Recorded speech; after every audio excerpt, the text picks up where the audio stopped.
DMT is the strongest hallucinogen there is. If it's possible to get more loaded than that, I don't want to know about it. And I say so when I'm there. I say, my God, if you can get more loaded than this, keep it away from me. So that's it. It's the strongest. It's also the shortest acting. DMT, when smoked, in most people, is return you to normal in under 10 minutes. Under 10 minutes. Now, this is interesting because people who think there's nothing to this, who should actually invest the 10 minutes to find out what's, a 10-minute DMT trip is worth 20 years of academic pharmacology, art history, psychology, and all this other malarkey. Because then you just say, okay, I got it. Another very interesting thing about DMT is it occurs naturally in the human brain. Well, now what's going on here? He's saying the strongest drug, the fastest drug, is the most natural drug.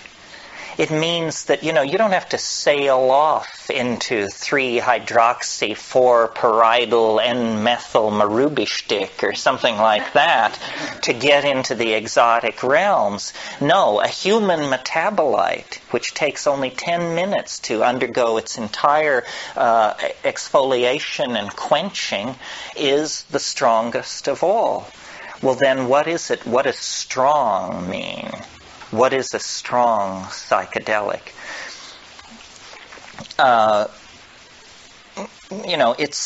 It's highly personal. Every psychedelic trip is.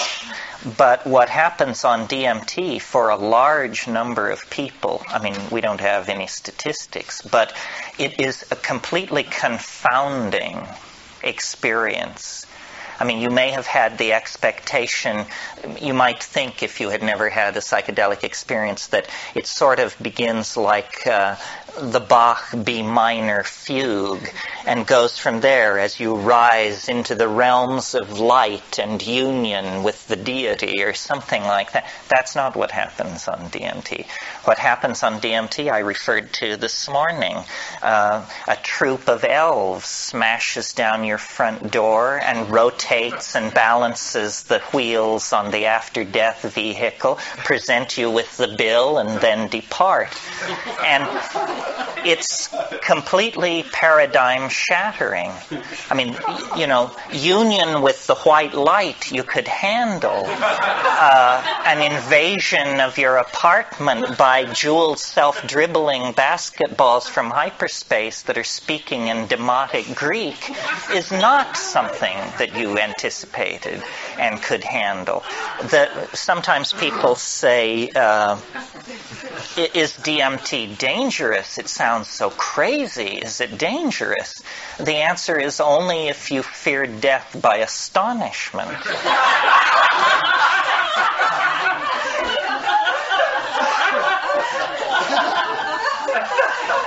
Remember how you laughed when this possibility was raised, and a moment will come that will wipe the smile right off your face.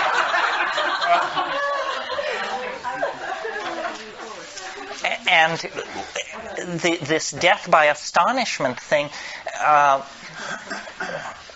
one thing about it, let me say a little bit more about it. One thing that endears DMT to me is, I like to say, it doesn't affect your mind.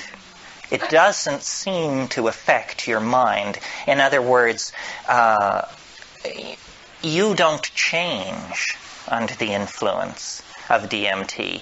You don't become a kinder, gentler person. You don't sink into, a line of drool from one corner of your mouth as you sit there twitching. You don't change. What happens is the world is completely replaced. Instantly, 100%, it's all gone. And what is put in its place, not one iota of what is put in its place was taken from this world. So it's a 100% reality channel switch. They don't even retain three-dimensional space and linear time. It's not like you go to an exotic place, Morocco or New Guinea. It's like reality is swapped out for something else. And when you try to say what it is, you realize that language has evolved in this world and it can serve no other. It takes years of practice. So what you're looking at is literally the unspeakable. The indescribable falls into your lap. And when you try, you're loaded, right? You're there, and you're trying to explain to yourself what's happening. And so this is like you try to pour water over the transdimensional objects in front of you, the water of language, and it just beads up and flows off like water off a duck's back. You cannot say what's there. And I've spent, 25 years fiddling with this. It's become the compass of my inspiration, trying to say what is on the other side of that boundary. Just 2 large tokes away at any given time is this non-Euclidean, non-Newtonian, irrational, un-Englishable place. But it's not smooth and empty and clear. That's not what gives it its indescribability. What gives it its indescribability is its utter weirdness, its alienness, its power to astonish. What happens to me when I smoke DMT is there's a kind of a going toward it. There's a sequela of events which lead to the antechamber of the mystery. I mean, you take a toke, you feel strange. Your whole body feels odd. You take a second toke, all the oxygen seems to have been pumped out of the room. Everything jumps into clarity. It's that visual acuity thing. You take a third toke if you're able, and then you lay back and you see this thing which looks like a rose or a chrysanthemum, this orange spinning flower-like thing. It takes it about 15 seconds to form, and it's like a membrane. And then you break through it. You break through it, and then you're in this place. And there's an enormous cheer which goes up as you pass through this membrane. Some of you may know the Pink Floyd song about how the gnomes have learned a new way to say hooray. They're waiting. And you burst in to this place and you're saying, geez, this stuff is really speedy. I mean, that's like describing a space shuttle launching as noisy. You say, this stuff is, and you say, am I all right? Am I all right? That's the first question. And so then you run your mind around the track and you say, heartbeat, normal, yeah, normal. Heartbeat, normal. Pulse, normal. Breathing, breathe, yes. But what's right here, and from here out is this thing, which no matter how much science fiction you've done, no matter how much William Burroughs you've read, no matter how much time you've spent in the company of the weird, the bizarre, the outre, and the peculiar, you weren't ready. And it's completely real.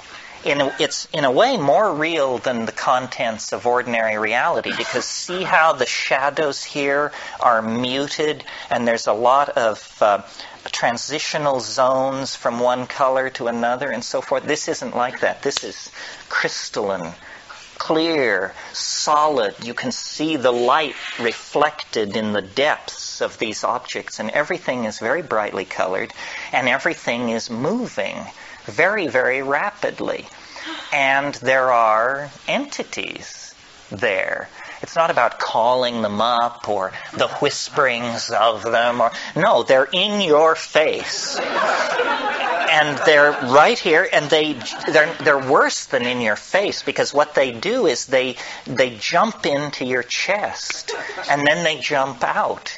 And so you're like this. And you have to keep saying, keep breathing, don't freak out, pay attention. And the entities speak to you. And they speak both in English and another way, which we'll get to in a minute. But in English, what they say is, do not give way to wonder. Hang on. Don't just go gaga with disbelief. Pay attention. And what they're trying to do is they're trying to show you something. They are very aware of the fleeting nature of this encounter. And they say, don't just spiral off into amazement and start raving about God and all that. Forget that.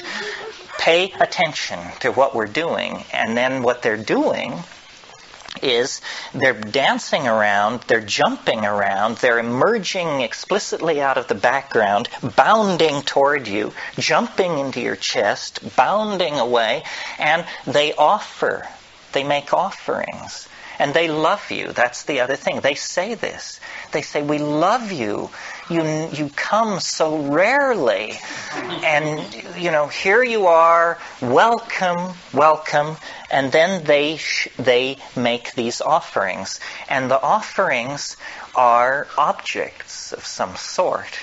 And now remember, you are not changed. You're exactly the person you were a few minutes before. So you're not exalted or depressed. You're just trying to make sense of this.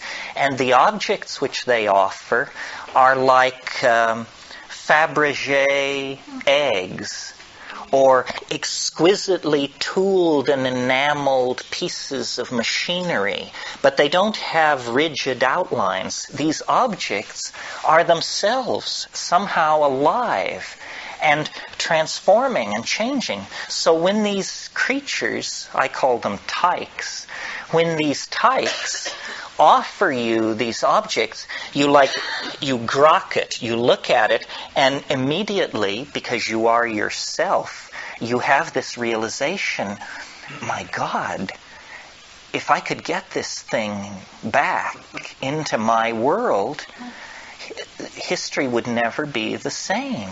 A single one of these objects is somehow, you can tell by looking at it, this would confound my world beyond hope of recovery. It cannot exist. What I'm being shown is a tiny area where miracles are being transformed. And the creatures, the tykes, are singing. They are speaking in a kind of translinguistic glossolalia. They are actually making these objects with their voices. They are singing these things into existence.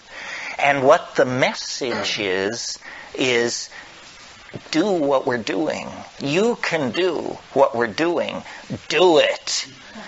And they get quite pushy about this. They say, damn it, do it. And you're saying, but, and saying, no, do it now, do it. It's saying, I can't handle this, And then this kind of reaction goes on for a while. Well, then I don't take credit for it. It was not willed, but like something comes up from inside of you. Something comes out of you, and you discover you can do it. That you can use language to condense objects into existence in this space. It's the dream of all magic. But here it is, folks, happening in real time. And then they're just delighted. They just go mad with delight and turn somersaults and turn themselves inside out. And they all jump into your chest at once. And after many encounters of this sort, when I first did DMT, I couldn't bring anything out of it. I just said, it's the damnedest thing I've ever encountered, and I can't say anything about it, and I don't think I ever will be able to say anything about it. But by going back repeatedly and working at it, I think I've gotten a pretty coherent... Well, let's not go that far. I think I've got a pretty clear metaphor, anyway, for what's happening in there. And I think a lot of people have this experience. When you talk to shamans, they say, oh, well, yes, the helping spirits. Those are the helping spirits. They can help you cure, find lost object. You didn't know about helping spirits? I said, well, I knew, but I had no idea, that it was so literal. Say, oh no, that's the helping spirits. But then the other thing they say, if you press a shaman, if you say, well, what exactly is a helping spirit? Say, well, a helping spirit is an ancestor. Say, you mean to tell me that those are dead people in there? Say, well, yes, ancestor, dead person. You didn't know about ancestors, apparently. This is what happens to people who die. And you say, my God, is it possible that what we're breaking into here is an ecology of souls? That these are not extraterrestrials from Zenebel Ganubi or Zeta Reticuli Beta. These are the dear departed. And they exist in a realm which, for want of a better word, let's call eternity. And somehow this drug, or whatever it is allowing me to see across the veil. This is the lifting. You want to talk about boundary dissolution. It's one thing to get tight to your partner. It's quite another to get tight to the dear departed of centuries past. That's a serious boundary dissolution when that happens. What these creatures want, according to them, is they want us to transform our language somehow. And I don't know what this means. I mean, at this point in the weekend and in my life, we all are on the cutting edge, and nobody is ahead of anybody else. Clearly we need to transform our language, because our culture is created by our language, and our culture is toxic, murderous, and on a downhill bummer. Somehow we need to transform our language. But is this what they mean? That we're supposed to condense machines out of the air in front of us? How does this relate to the persistent idea promulgated by Robert Graves and other people that there is a primal language of poetry? That poetry as we know it is a pale, pale thing, and that at some time in the human past people were in command of languages which literally compel belief. They compel belief because they don't make an appeal through argument or metaphor. They compel belief because they're able to present themselves as imagery. You know, William Blake said, if the truth can be told so as to be understood, it will be believed. And so these things and it's very confusing, because you wonder, you say, well, have people been doing this for thousands of years? And if so, have they always encountered this tremendous urgency on the other side? If people have been doing it for thousands of years, why is there this urgency on the part of these entities? And who exactly and what exactly are they?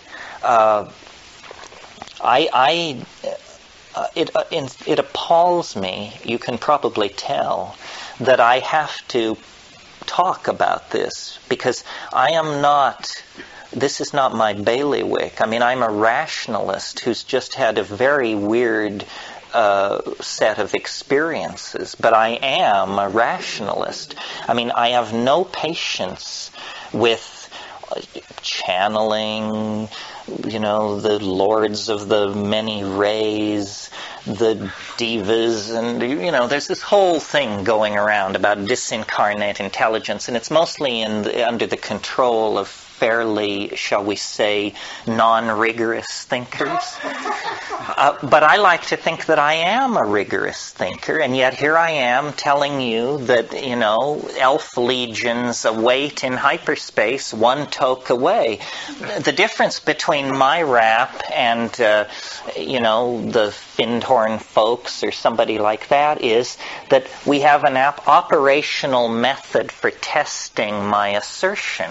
We can all smoke DMT, or you can make it your business to now find out about this and see for yourself. And not everybody agrees with me. I mean, some people say, it wasn't anything like that. But some people agree, and I think if you get 2 out of 10 agreeing with a rap like this, then you better pay attention. Yeah.